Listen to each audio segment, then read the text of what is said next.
Salut, c'est Seb. Alors aujourd'hui, on va parler de visa pour la Thaïlande, puisque c'est vraiment la question la plus récurrente quasiment que je reçois, c'est quel visa je peux utiliser pour venir en Thaïlande. Et je vais te parler aujourd'hui du visa Elite. Le visa Elite, c'est un visa VIP, c'est un visa que j'utilise moi et c'est un visa qui est payant. Payant, pas au sens où toi tu l'entends, c'est-à-dire c'est pas des petits frais.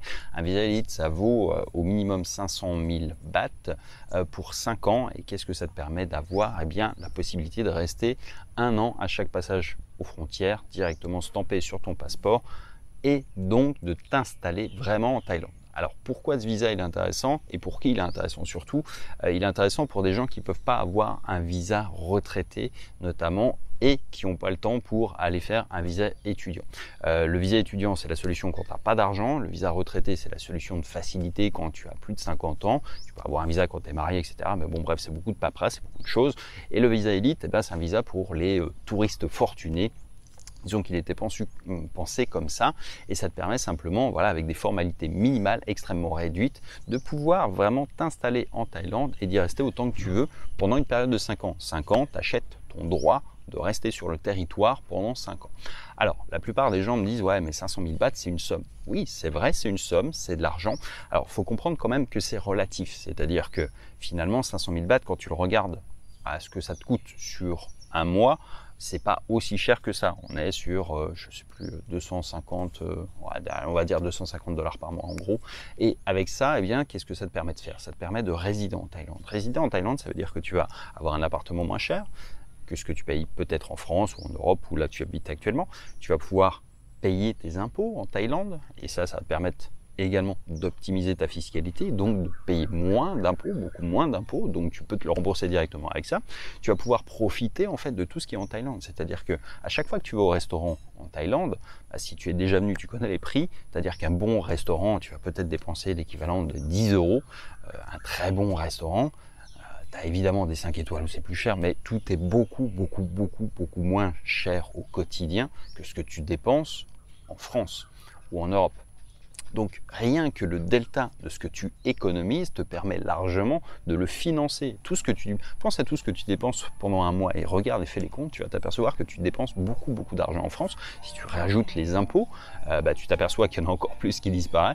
Et derrière ça, eh bien, tu as encore finalement l'idée que ouais, c'est pas fait pour tout le monde, c'est vrai. Et encore une fois, il y a d'autres solutions dont j'ai déjà pu parler dans d'autres vidéos. Donc, encore une fois, j'y reviens. Tu as les visas pour les gens qui ont plus de 50 ans, qui sont mariés, qui ont la famille ici. Tu as les gens qui n'ont pas de budget. Moi, j'ai commencé avec ça. En fait, il y a très longtemps, j'ai eu un visa étudiant, mais c'était plus simple. Le visa étudiant, effectivement, ça marchait à l'époque. Maintenant, il faut du temps parce qu'il faut aller sensiblement plus en cours qu'avant. Alors il y a toujours des exceptions à chaque règle, mais tu peux toujours quand même trouver des écoles où tu vas pouvoir bricoler, mais normalement il faut quand même y passer du temps et ça coûte pas cher.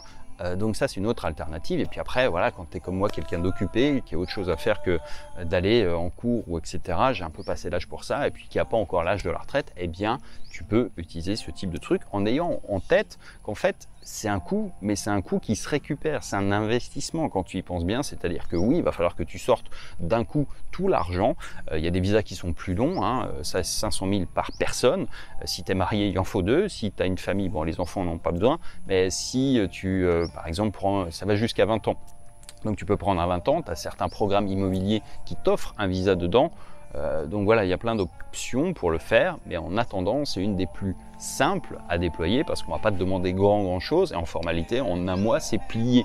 Ça veut dire qu'au bout d'un mois, tu vas avoir ton visa et à chaque fois que tu passes les frontières, tu vas avoir un tampon d'1 an. Tu peux rester 1 an dans le pays sans sortir du territoire, ce qui est quand même génial en soi. Donc oui, c'est un filtrage par l'argent, c'est comme ça, le monde est comme ça, que tu sois pour, contre, bien, pas bien, peu importe, c'est la réalité, c'est si tu veux rester en Thaïlande, maintenant il faut de l'argent, il faut que tu payes, point barre. Donc si tu es retraité, on va te demander de montrer que tu as une retraite, et puis si tu es étudiant, on va te demander de montrer aussi que tu as des ressources pour rester en Thaïlande. Donc voilà, c'est comme ça, point final. Donc si tu veux t'installer ici, il n'y a pas 1000 options, celle-ci s'en fait partie. Il faut l'admettre. Donc voilà, il y a des avantages, il y a des inconvénients. C'est à toi de peser la balance sur le truc. Mais finalement, quand on y réfléchit 2 secondes, et si tu as une lisibilité un peu statistique du truc, enfin tu vois, tu regardes les chiffres, c'est des additions, des soustractions. Hein. Évidemment, si tu gagnes 1000 € par mois, c'est pas fait pour toi, c'est sûr et certain, je peux te l'affirmer. Si en revanche, tu as un peu plus de revenus, que tu es plus confortable, et que ton ambition c'est vraiment de t'installer là et de le faire vite, bah, ça peut être fait très très vite avec cette option-là. Le process, ça dure en gros 1 mois maximum, tu peux avoir ton visa direct et puis tu peux rester autant de temps que tu veux. À partir de là, tu vas pouvoir avoir accès à tout ce qu'un résident peut obtenir, c'est-à-dire tu vas avoir la possibilité de passer le permis de conduire, tu vas pouvoir ouvrir des comptes bancaires, tu vas pouvoir avoir exactement une vie de quelqu'un qui est installé ici et également payer des impôts. Donc tu vois que c'est quelque chose qui est une solution pour des gens bien précis, dans une situation bien précise et qui ont de l'argent. Oui, c'est vrai. En petit bonus, tu vas avoir un service de voiturier qui vient te chercher et qui t'emmène à l'aéroport en limousine, tu as quelqu'un qui fait passer les fast track, tu as accès à des lounges, donc tu as des trucs qui sont comme ça dans le package, qui sont plus du service, c'est pour ça que c'est VIP, mais c'est pas la principale raison, mais c'est un petit plus non négligeable. Quand tu voyages, voilà, bah, tu as toutes les fast track, donc tu fais la queue nulle part aux aéroports, donc ça c'est plutôt sympa aussi. Mais bref, voilà pour cette partie-là, donc encore une fois, si ça t'intéresse, on a préparé avec mon assistant un petit rapport sur les visas en Thaïlande. Donc si tu veux le télécharger, c'est possible. C'est disponible dans la description de la vidéo et tu trouveras toutes les infos nécessaires par rapport à ça.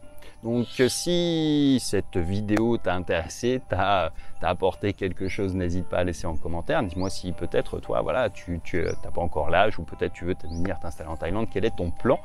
Quel type de visa t'intéresse? Et puis surtout, comment tu vas faire ensuite pour, je sais pas, t'organiser, te structurer ici en Thaïlande. N'hésite pas également à t'abonner à la chaîne si ce n'est pas encore fait. Et en attendant, on se dit à très bientôt dans une prochaine.